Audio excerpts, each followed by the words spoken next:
মাঝে মাঝে পেটের মধ্যে ব্যথা হওয়া, টক টক ঢেকুর ওঠা এবং পেটের মধ্যে প্রচণ্ড পরিমাণে গ্যাস জমা, অর্থাৎ আপনার গ্যাস্ট্রিক জনিত সমস্যা হচ্ছে। আর এই গ্যাস্ট্রিকের সমস্যার জন্য প্রতিদিন আপনাকে গ্যাস্ট্রিকের ওষুধও সেবন করতে হচ্ছে। প্রতিদিন অর্থাৎ দীর্ঘমেয়াদী গ্যাস্ট্রিকের ওষুধ সেবন করা শারীরিক ঝুঁকিরও একটি অন্যতম কারণ। তাই প্রতিদিন এই গ্যাস্ট্রিকের ওষুধ সেবন না করে যদি আপনি ঘরোয়া একটি সহজ এবং সাধারণ পদ্ধতি অবলম্বন করেন, তাহলে দেখবেন আপনার এই গ্যাস্ট্রিকের ওষুধের উপরে নির্ভরশীল হতে হবে না। খুব অল্প সময়ের মধ্যেই আপনি এই গ্যাস্ট্রিকের সমস্যা থেকে খুব দ্রুত আরোগ্য লাভ করবেন এবং এর সাথে সাথে স্বাভাবিকভাবে আপনার খাবার দাবারের প্রতিও রুচি বেড়ে যাবে। তাহলে আজকের এই সহজ এবং সাধারণ উপায়টি আমি আপনাদের সাথে শেয়ার করছি।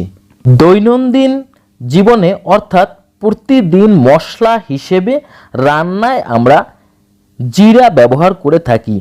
জিরা যেমন খাবারের স্বাদ বৃদ্ধি করে এবং খাবারের তেমনি জিরা কিন্তু আমাদের শরীরের জন্য ভীষণ উপকার করে থাকে।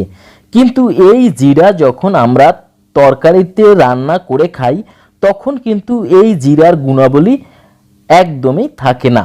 কিন্তু এই জিরাকে যদি আপনি ওষুধ হিসেবে ব্যবহার করতে চান, অর্থাৎ আপনার গ্যাস্ট্রিকের সমস্যাকে চিরতরে দূর করার জন্য জিরা ব্যবহার করতে চান, তাহলে আপনার জিরা একটি পদ্ধতি অনুসারে ব্যবহার করতে হবে।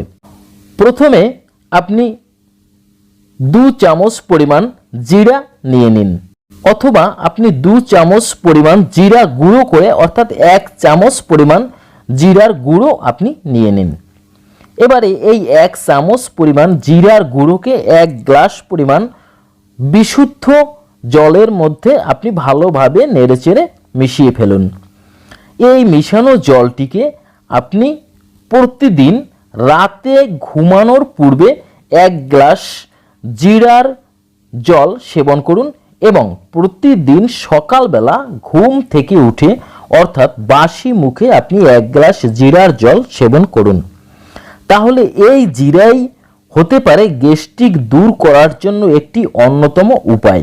তাই গ্যাস্ট্রিক থেকে খুব সহজে মুক্তি পাওয়ার জন্য জিরার যে উপকারী ভিডিওটি আমি আপনাদের সাথে শেয়ার করলাম, ভিডিওটি যদি আপনাদের ভালো লাগে তাহলে অবশ্যই ভিডিওটিতে একটি লাইক দিয়ে এবং চ্যানেলটি সাবস্ক্রাইব করে আমাদের সাথেই থাকবেন।